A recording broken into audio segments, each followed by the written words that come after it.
muito bom dia, sábado, e vamos começar o nosso programa. E você me conta, você está em dia com a sua saúde, com a sua beleza, com a sua autoestima? Se você ainda não estiver quase 100%, bora lá que o programa em dia está apenas começando.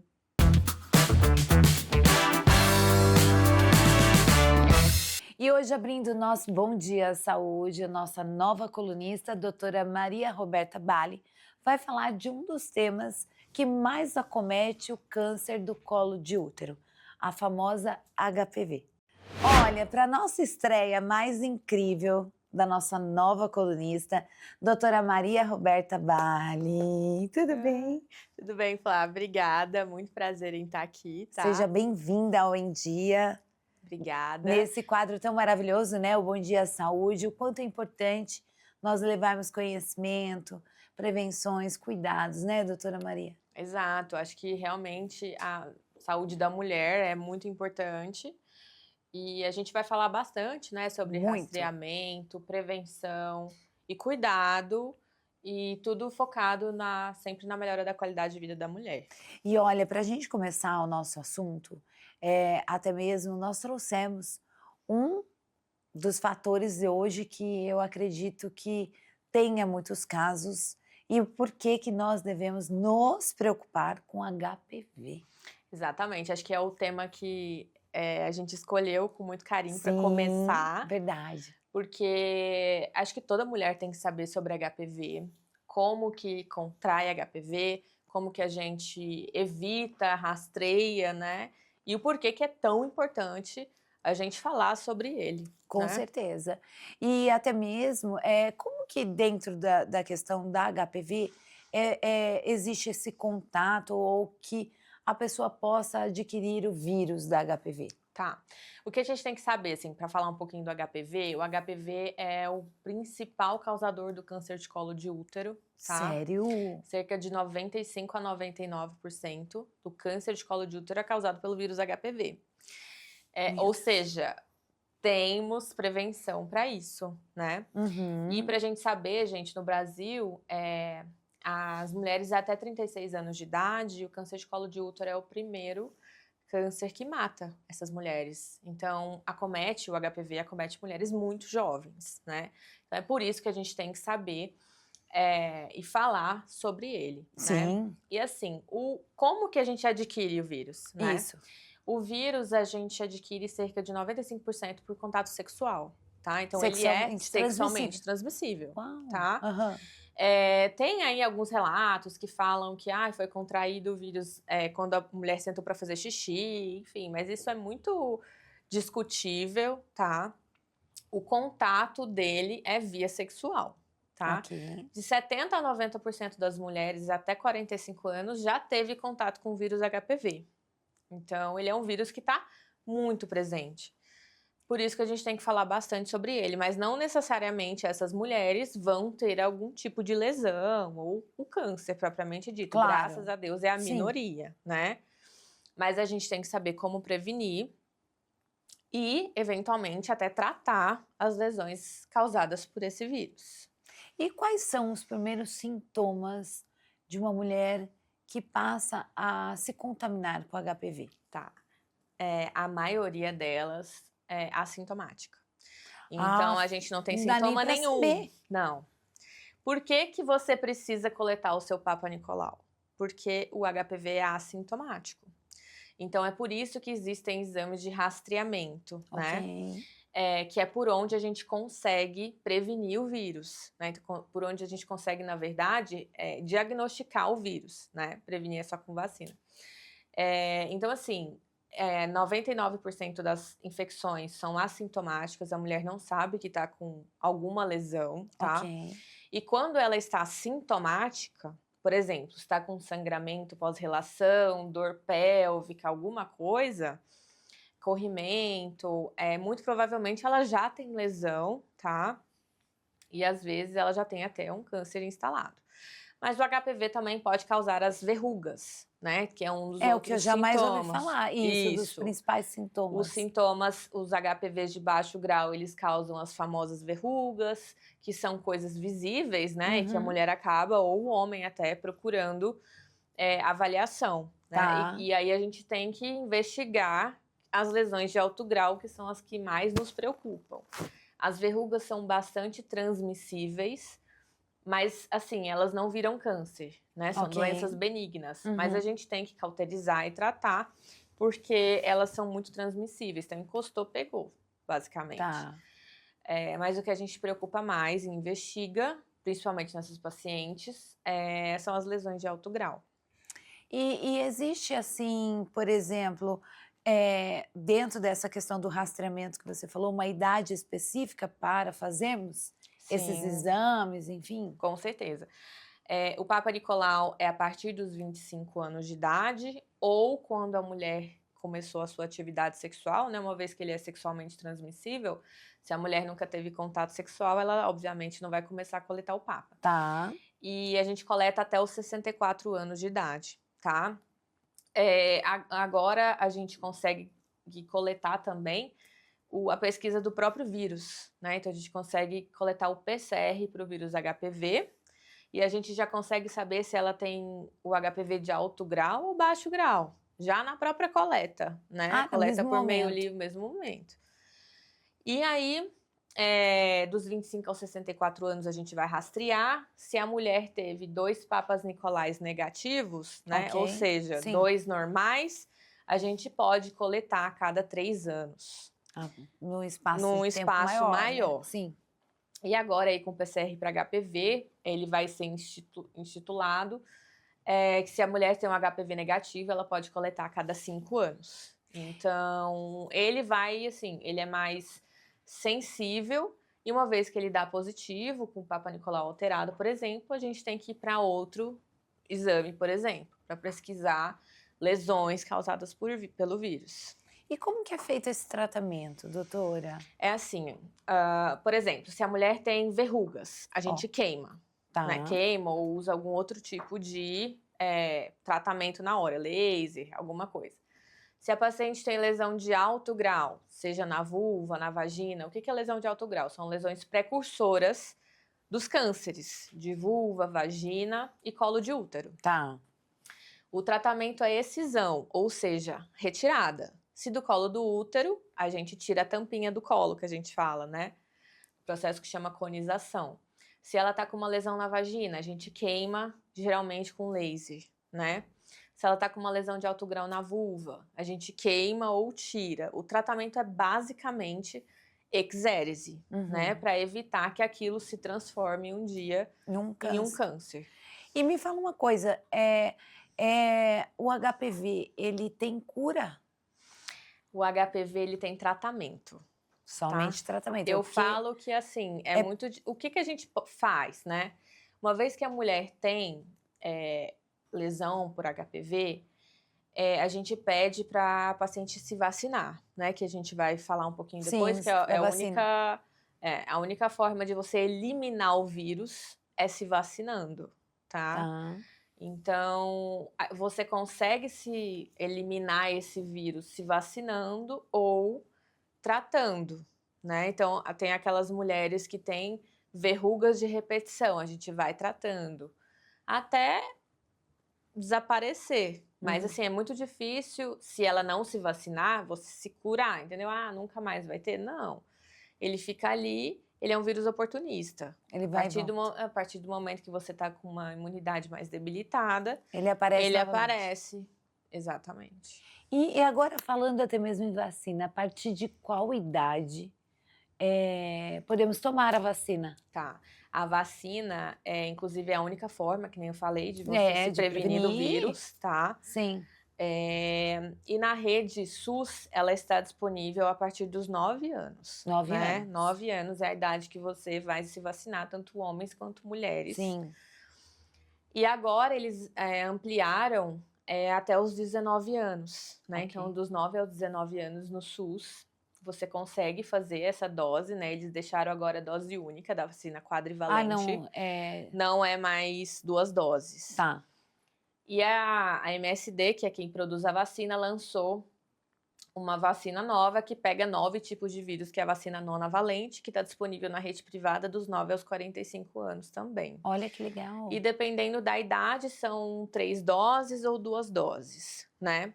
Pacientes imunossuprimidos também conseguem tomar essa vacina no SUS, né? Tá. Dos 9 aos 45 anos também. E pacientes que têm papilomatose viral de repetição também conseguem tomar conforme o calendário vacinal também dos 9 aos 45 anos de idade. E, Então, por exemplo... são algumas Aham. indicações na rede SUS, é mais restrito, Sim. né? Se a pessoa não se vacinou dos 9 aos 19 anos, a gente não consegue, se ela não tem nada, ela não consegue se vacinar. Mas eu falo que é um investimento que vale muito a pena. Com certeza.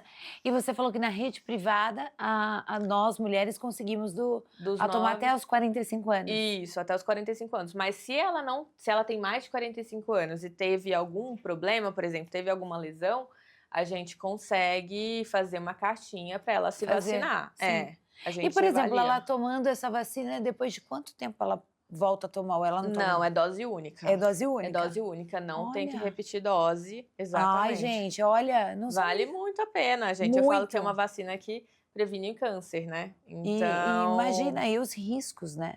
exatamente. E Então, ainda assim, inadmissível falar que é o câncer que mais mata mulheres de até 40 anos, sendo que tem vacina contra o HPV. então é questão de... É saúde pública, gente. A é. gente precisa se vacinar. Muito. E eu acho isso muito importante. Então, você, minha amiga que está nos assistindo agora, eu, Flávia Lombardi, doutora Maria Roberta, estamos já orientando vocês, tomem a vacina. Se vocês têm filhinhas a partir de 9 anos, leva no posto de saúde Exatamente. e tome a gente. vacina. A vacina é de graça, está disponível na rede SUS. Leva seus filhos, atualize o calendário de vacinação. É tanto Você menina vai- quanto menino, né? Tanto menina quanto menino, que você vai estar fazendo então. uma diferença absurda na vida dos seus filhos. Tá vendo? E na sua vida também. Se você tem até Exatamente. 45 anos, dá tempo de tomar. Exatamente. Eu falo que é o maior investimento que você vai fazer com a sua saúde. Até eu vou tomar, que eu não sabia. Pode Olha ser, aí. você pode tomar, com certeza. Viu? Tá vendo? É consulta de grátis aqui, ó. Exatamente. Adoro.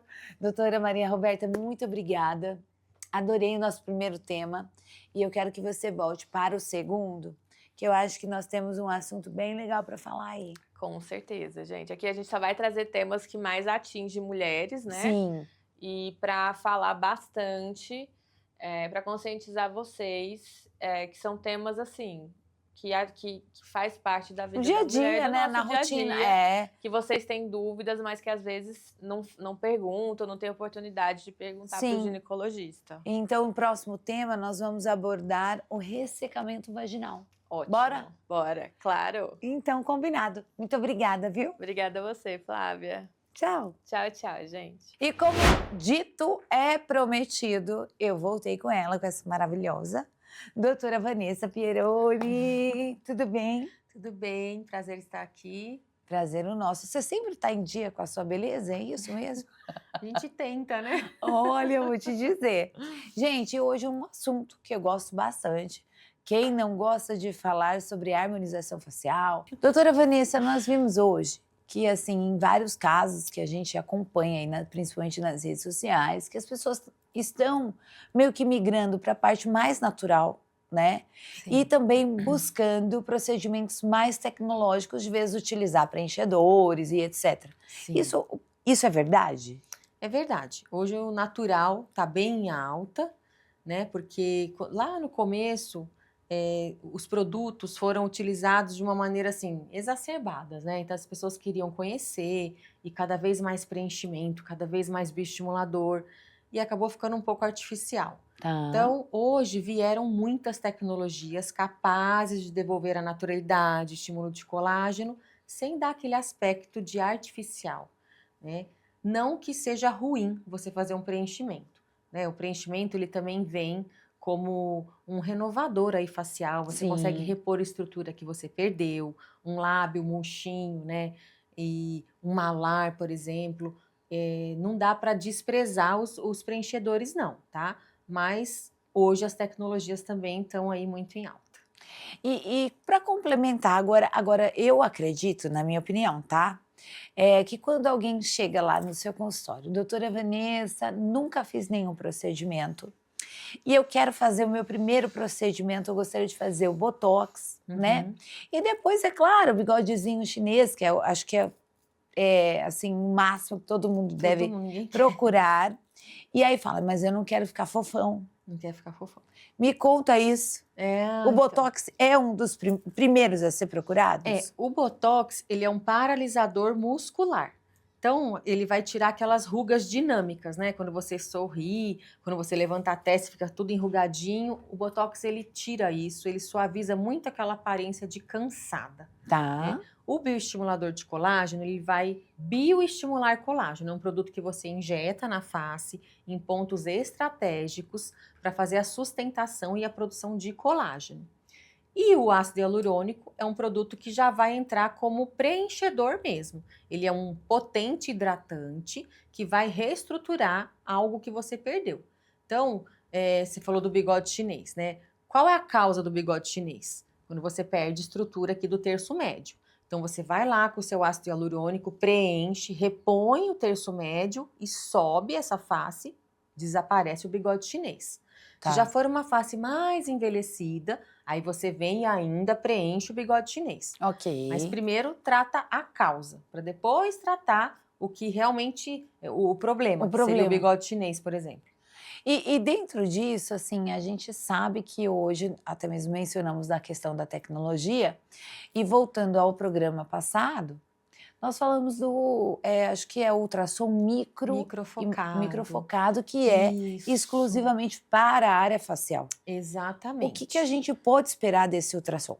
Isso. O ultrassom microfocado tem o micro e o macro. O macro é para corporal e o micro a gente pode usar nessa região de colo, Uau, pescoço que e olha, rosto inteiro, inclusive fazer aquele fox eyes, né? Um levantamento levanta aqui aí da das sobrancelhas. sobrancelha. Isso. O que é esse ultrassom microfocado? É uma tecnologia que ele vai fazer pontos de coagulação em 3 camadas da pele. Tá. Esses pontos de coagulação, eles vão se transformar em colágeno e vão promover um efeito lifting, tá? Então, ele também age na gordura. Por exemplo, aquela papadinha, a gente consegue colar bem aquela papada, eliminar bem a gordura. Então, no rosto magro, o microfocado ele vai servir bem de lifting, é bem visível, bem notório. E no rosto mais gordinho, ele vai tirar um pouco daquela gordurinha e também fazer um pouco de lifting e estimular colágeno. E aí, por exemplo, feito a questão do ultrassom microfocado, ela pode, o que você indica? Fazer primeiramente a etapa do ultrassom e pós, aí você vê a questão da qualidade da pele, como ficou. Quanto tempo, por exemplo, a pessoa vê o resultado do ultrassom? Tudo que a gente fala de estímulo de colágeno é como se fosse uma academia. Quando a gente vai para a academia, demora 30, 45 dias, né? Até 90 dias para você começar a ver ali um O resultado. resultado. Estímulo de colágeno é a mesma coisa. Tanto com o bioestimulador injetável, quanto com o ultrassom microfocado ou com laser. Né? A gente vai ver resultados de estímulo de colágeno, de firmeza, de tônus de pele após 30 para mais. Então, ele, na verdade, é indicado por sessões. É Por isso? sessões. Né? Então, você vai fazer uma sessão. Aí existem várias marcas, né, Tá. no mercado. Tem marcas que o protocolo seriam de uma sessão a cada 30 dias. Ok. 3 sessões. Sim. Depois você repete a cada 6 meses. Tem aparelhos que uma sessão basta e depois de 6 meses Você retorna. Vai depender do aparelho. Uau, gente, eu queria, e dentro dessa questão, até para a gente finalizar, enfim, para você aí de casa entender, quando a pessoa fez esse processo do ultrassom, ela pode entrar com os preenchedores pós isso, porque aí veio a questão do resultado. Aí a sim. pessoa falou, igual você falou, às vezes a Pode. pessoa tem um envelhecimento maior Sim. e necessita certeza. vir com botox, preenchedor. Deve. Um procedimento não tem nada a ver com o outro, tá? Tá. Inclusive, por exemplo, no consultório, o que eu faço? Eu injeto o bioestimulador de colágeno injetável e na mesma sessão eu já coloco o ultrassom microfocado em cima. porque existem estudos que falam, já é comprovado que dobra a produção de colágeno. Uau. São 2 estímulos juntos. Sim. Né? E o preenchedor, ele pode ser feito, né, depois de um tempo, se a pessoa ainda quer volumizar alguma região. Ok. Né? O estímulo de colágeno aconteceu, mas ainda existem áreas perdidas, de osso, de pele, porque a gente não perde só a pele. A gente pensa que é só a pele que cai. Não é tudo, né? Mas a pele cede por quê? Porque Tudo. perdemos osso, gordura, né? Então, o ácido hialurônico entra aí.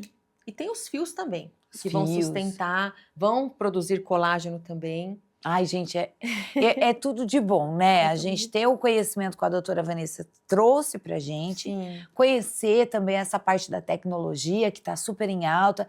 Às vezes você não tem a necessidade de colocar já diretamente o preenchedor para chegar Não. aí ver até mesmo a mudança da questão a partir dos 40, minha amiga, vai começar a cair. Quando o paciente chega no consultório, a gente avalia e monta um protocolo. Tá. Tem paciente que vai precisar, a princípio, só de um botox, um peeling.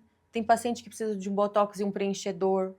Né? Não precisa ser tanta coisa, Não. né? Tem paciente que precisa só de um bioestimulador, já está ótimo. Vai depender do que você olhar, é tudo muito individual. Cada pele é uma pele, né? Cada envelhecimento é um envelhecimento. Tem paciente jovenzinha que tem envelhecimento às vezes maior do que uma paciente de 40 anos. Sim. É incrível isso. Então tem que É montar que é o de protocolo pessoa para pessoa, né, de pessoa para doutora? pessoa. Tem que adequar. Por isso que a gente lembra sempre vocês, procurar um bom profissional, Sim. saber, né, trabalhar essa questão, Sim. porque não é só chegar lá, vamos colocar e tá tudo Não. bem. Existe um planejamento, como ela falou, uma avaliação, Isso. que ela, pelo olhar dela, ela pode indicar, olha, isso, né, doutora? Exatamente. É tudo bem personalizado, tem que ser, para não ficar Com artificial certeza. e o paciente sair satisfeito também. É isso mesmo. Gente, foi uma delícia estar com você de Foi novo. mesmo, adorei. E eu quero ir lá no seu consultório. Vamos lá um dia. vamos Eu quero fazer marcar. esse trem do ultrassom aí. Vai fazer. Vamos lá mostrar a real? Bora. Você Pode marcar topa? que a gente vai. Chegando lá Topo, com a minha super. equipe, eu quero fazer o ultrassom microfocado. É isso aí, E aí a vamos gente lá. vai ver o lifting, tá? Combinado. Combinado? Então é isso, gente. Obrigada, viu, Obrigada doutora a Vanessa? você, foi um prazer. Prazer o nosso. E você continue ligadinhos aí na nossa casinha, tá bom? E hoje você está feliz? Olha, você sabe se é o estado, a felicidade, se é o momento, mas eu trouxe ela, a psicanalista Tânia Araújo. Confere aí. E hoje, conforme nosso combinado, eu trouxe a psicanalista Tânia Araújo novamente aqui no Em Dia, para que a gente possa falar com vocês sobre um tema que é bem complexo, eu acho, né? Na verdade, qual momento você se encontra feliz? É um estado de constância? É um momento que a gente tem o prazer de compartilhar ali com a família? Ou é sempre? Tudo bem, Tânia? Tudo bem, vamos falar sobre felicidade. Uau, Que adoro. a gente combinou no programa passado, né? Você tá feliz hoje? Hoje eu estou, tô bem. Muito bom, né? A gente estar feliz. E falando nisso, o que é, na verdade, a felicidade, Tânia? Conta pra gente. Bom, primeiro, bom dia, né? A felicidade, o pessoal fala que é um estado de espírito, né? Eu costumo dizer que nós não estamos felizes 100% do dia, o tempo todo feliz. A felicidade, ela chega até nós em algum momento do dia. Então, as pessoas ficam naquela busca constante por sorrisos o dia todo, felicidade o dia todo dia eu tô, né, acordo já animada.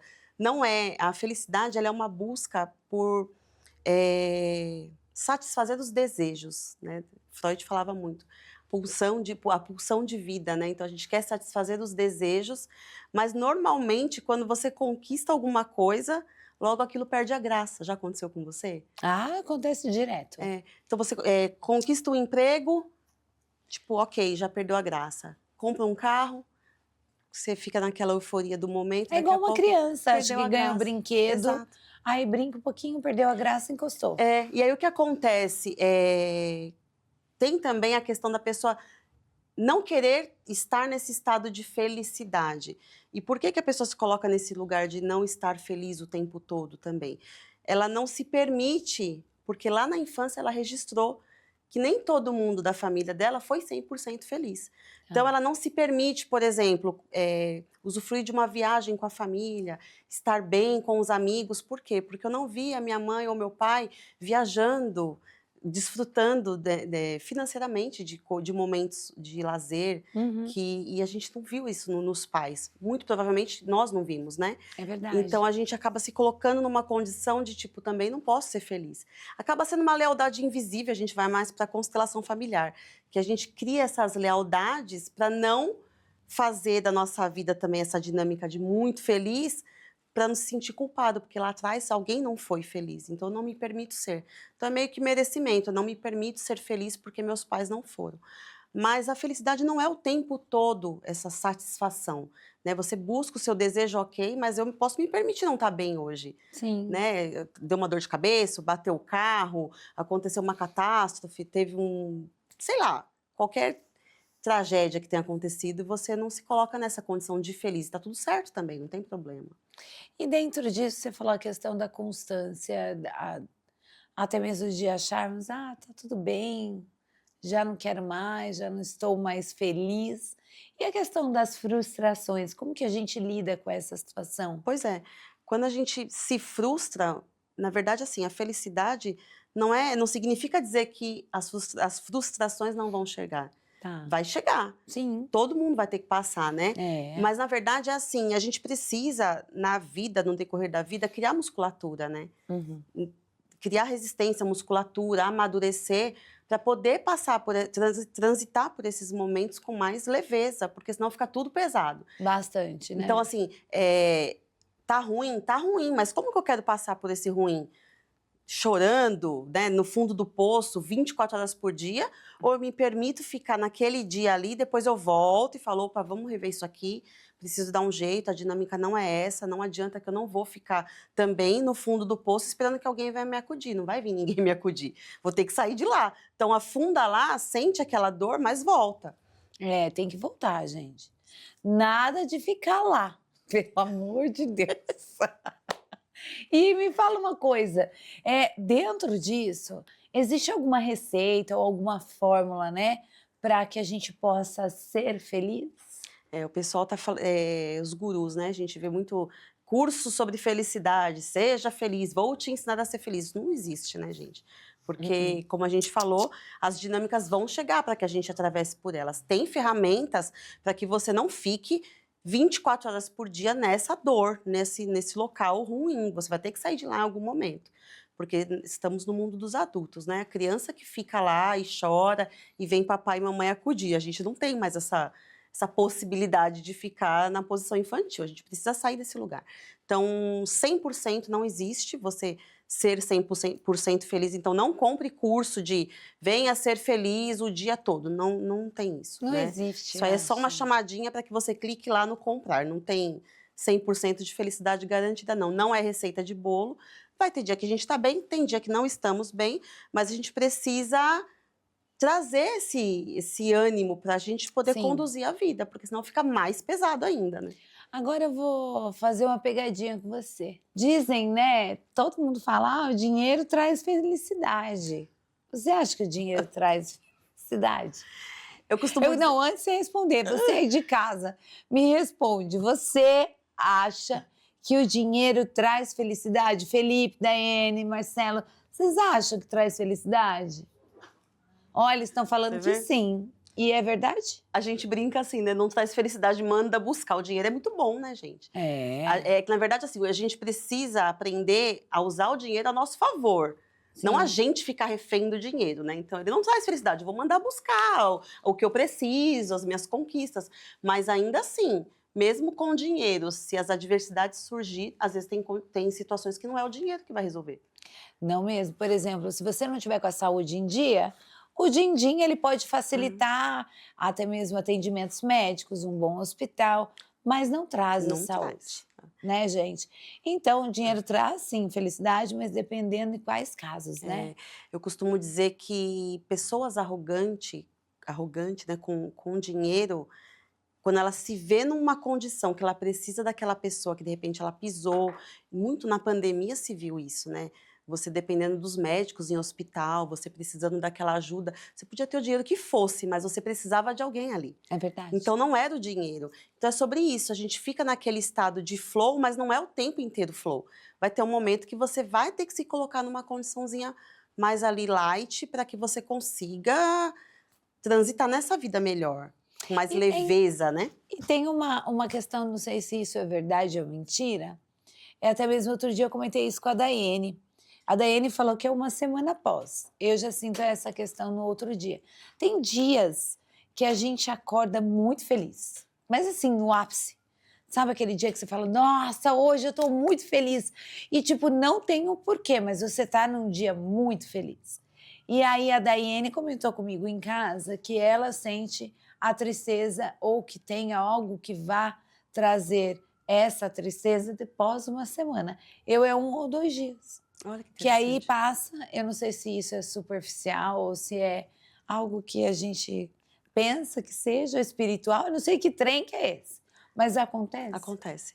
Acontece porque no decorrer, você acorda muito bem, mas no decorrer do dia você vai atraindo situações, né? Então, um telefonema que você recebe, sei lá, abre a conta do banco lá, Nossa, deu ruim deu alguma coisa. negativo. Então, isso vai te Aí, colocando, pois é. já vai baixando sua energia ali, Sim, né? E aí você... é a frequência, E é né? quando a gente fala, não é 100% flow. Sim. Vai ter momentos que eu vou precisar resolver aquilo com mais leveza. E aí depois eu volto ao meu estado de espírito de novo, entendeu? É Mas a gente verdade. precisa aprender a controlar a nossa tríade, né? Então, corpo, mente e espírito, né? Quando a gente fala de espírito, não é religião.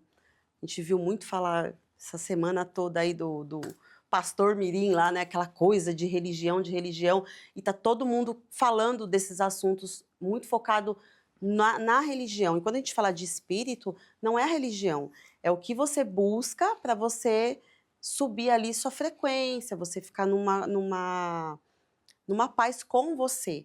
Porque o externo eu não vou mudar, o externo já está acontecendo, mas e comigo, como que eu fico? Pois é, eu quero ficar bem, né?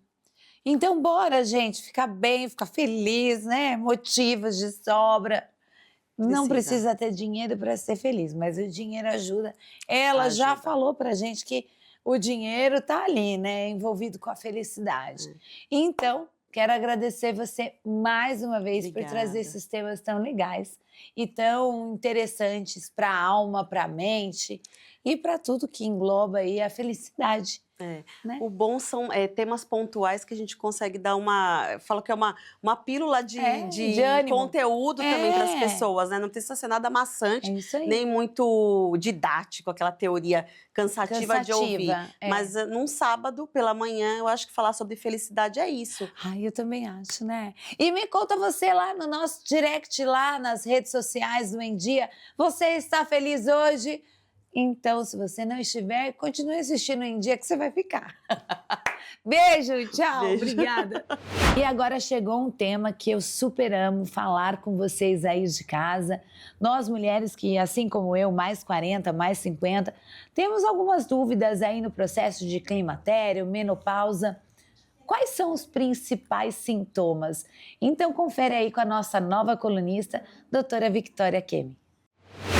Gente, hoje o Bom Dia Saúde está recebendo a nossa mais nova colunista, doutora Victoria Kemi, ginecologista referência aqui em São Paulo.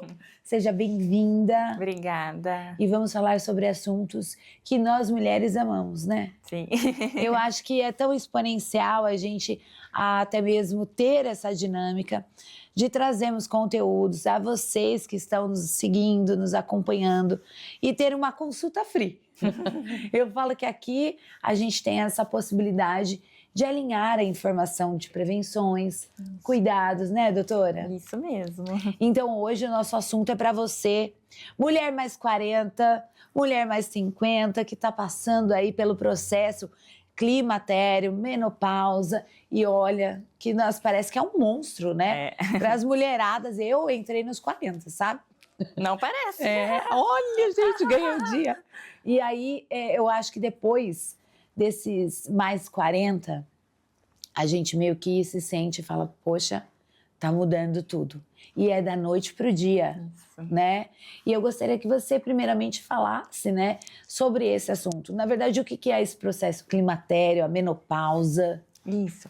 Bom, o climatério, ele é todo um período que abrange antes e uma parte após a menopausa. Então, assim, algumas pessoas vão ter um climatério ali de 7 a 8 anos, que é a fase que iniciam os primeiros sintomas. Então, assim, desde insônia, irritabilidade, dificuldade de concentração, mau humor, aquela labilidade de humor que hora tá muito feliz, outra hora tá uma vontade de chorar sem explicação, outra hora tá super irritada, alguns fogachos, que são aqueles calorões que vêm assim do tórax para cima, a dificuldade de dormir, então assim, tem gente que tem uma dificuldade de pegar no sono, tem gente que até pega no sono rápido, mas fica acordando toda hora. Então, esses são um dos primeiros sintomas que a mulher ali, com declínio hormonal, começa a apresentar. Isso pode ser ali a partir dos 40 anos, 45 anos. A menopausa, Flávia, é uma data. Então, a mulher ficou 12 meses sem menstruar, 1 ano sem menstruar. A gente fala que ela está na menopausa, né? Então, teve, assim, uma falência completa dos ovários. Ela não produz mais os hormônios ovarianos ali que teve durante a vida toda. Tá.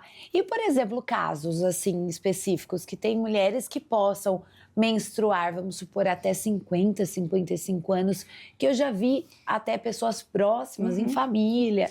Existe esse processo, por exemplo, da menopausa com essa mulher que menstrua ainda? Sim, vamos lá. A média da mulher brasileira entrar, né, na Tá. idade da menopausa entre 48 e 52 anos. Lógico, existe aquela parcela das mulheres, né, que vai entrar na menopausa antes dos 48, mas também tem uma parcela das mulheres que entram ali depois dos 52 anos. Então, igual você mencionou, com 55 anos, Sim. com 54, com 56. Então, assim, a gente não tem uma data exata. Certa. A gente sabe a média, né, da mulherada ali entrar na menopausa, mas a gente só vai falar realmente que ela entrou na menopausa se ela ficar 1 ano sem menstruar. Então, assim, que ela menstrue ainda até os 55, mas nos 55 ela parou.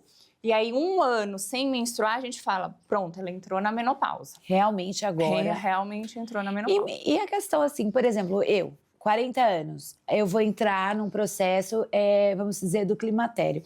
Os sintomas são os mesmos? Ou muda, por exemplo, desse processo que está iniciando até eu chegar à menopausa? Olha eu, gente. Não, os sintomas, se a gente for listar, a gente tem mais de 74 sintomas Tá. do climatério e da menopausa. Cada mulher é diferente Sente. da outra, cada mulher vai ter um sintoma mais predominante, mais específico, né? Então, não é todo mundo que vai ter aquele calorão. 80% tem, mas 20% não tem calorão. Mas tem gente que tem dor nas articulações, tem gente que tem muita insônia, tem gente que não tem insônia, mas tem muita fadiga, cansaço, libido baixa, ressecamento nas mucosas, então ressecamento de olho, ressecamento genital, né? Então, assim, os sintomas vão variando. E de acordo com o declínio hormonal, conforme esses hormônios vão diminuindo cada vez mais, esses sintomas tendem a se intensificar. Ai, gente, tá vendo? E aí o processo, geralmente, você falou a idade inicial do climatério indifere. Por exemplo, pode ser a partir de 40, mas de 43, 45, é isso? Isso. É isso, doutora, pelo amor de Deus. Ó, a gente já sabe, assim, que através dos estudos, que a partir dos Tá. 38, 39 anos, a gente já tem o declínio, início do declínio da progesterona, Minha que é um dos nossa. nossos hormônios. Aham. Que é onde a mulher ela começa a ficar mais irritada, mais sem paciência, pavio mais curto, o sono já não é mais o mesmo igual aos 30 ou 20, né? Então já tem esse declínio. Mas a partir de 40, 45, então tem mulher que vai começar a sentir mesmo a partir dos 45, né? Mas tem gente que sente um pouco antes, tem gente que sente um pouco depois, não tem assim uma idade exata, mas é nessa faixa etária aí dos 40 a mais que começa a surgir os primeiros sintomas. Gente, e assim, ó, nós sabemos que, por exemplo, dentro dessa estatística, né, da idade, existe, até mesmo no próximo programa, eu quero trazer você para falar sobre esse assunto, da questão dos exames, né? Sim. A parte do rastreio ginecológico. Sim. Quando e como é feito, porque eu acredito que você em casa tenha dúvidas sobre esse assunto, por exemplo, a gente saber necessariamente, eu entrei nos 40, mas, tem a questão da autoestima que vai abaixando, hoje eu tô com preguiça, né? O Isso. cansaço, a irritabilidade, quer matar o marido toda hora, tô brincando. Mas existe também exames que podem ser feitos para associar essa questão? Sim, a gente faz todo um mapeamento, um exame de rastreio. Então, quando iniciam os sintomas, pela clínica a gente já tem uma ideia do que possa estar acontecendo com ela, mas a gente tem exames laboratoriais que também ajudam a gente a confirmar esse diagnóstico. Então, a gente faz dosagens hormonais, né, para ver. Até mesmo porque, Flávia, tem mulheres que já passaram por cirurgia de retirada de útero, ou tem mulheres que usam Dilmirena que não menstrua. E aí ela perde o parâmetro. Será que a minha menstruação tá falhando? Será que eu parei de menstruar já? E ela não sabe. E aí é através dos sintomas e dos exames laboratoriais, dos exames que vão complementar a clínica, que a gente consegue fechar esse diagnóstico, né? Então, para a gente poder finalizar, só até mesmo você questionou essa parte da utilização, por exemplo, do DIU. Dá para saber só através dos exames se ela entrou nesse processo? Porque, às vezes, né, utilizar o método contraceptivo pode dar aí um chute. Sim, a gente consegue. Às vezes, né, eu já atendi pacientes que usam anticoncepcional contínuo e aí não menstrua, ou usa o Mirena também, que não menstrua, ou porque fez uma cirurgia de esterectomia, não tem útero, não menstrua, e aí a gente consegue associar através da idade, através dos sintomas que ela relata e principalmente porque a gente faz dosagens hormonais no exame de sangue que vai ali nos direcionar para saber se ela realmente já está na menopausa. Ai, gente, que delícia! Eu gosto muito de falar desse assunto, porque vocês devem imaginar por quê, né? Tô brincando. Mas eu gostaria que você deixasse até mesmo suas redes sociais, para você aí de casa que tiver alguma dúvida, pode chamar a doutora Victória, bater um papo lá no direct. Isso. E ela pode estar aí dando até mesmo orientação, ou você passar em consulta com a doutora Victória mesmo. É, isso mesmo. Lá no Instagram é @doutoravictoriaakemi. Tá. Lá eu tenho vários vídeos explicativos, lá também tem o telefone do nosso consultório. Com certeza. Né? E as redes sociais dela tem vários assuntos exponenciais a você, mulher mais 40, mais 50, mais 60, enfim, para todas as mulheres mesmo. Quero agradecer a sua presença, abrindo aqui nesse programa tão maravilhoso, trazendo tantas informações interessantes e importantes à nossa população. Eu que agradeço, obrigada por me convidar para ser colunista aqui do programa. Imagina, e espero no próximo para a gente poder falar sobre a questão dos exames, combinado? Combinado, com certeza. Então tá bom. Obrigada, viu? Obrigada eu. Está chegando agora na trilha do sucesso.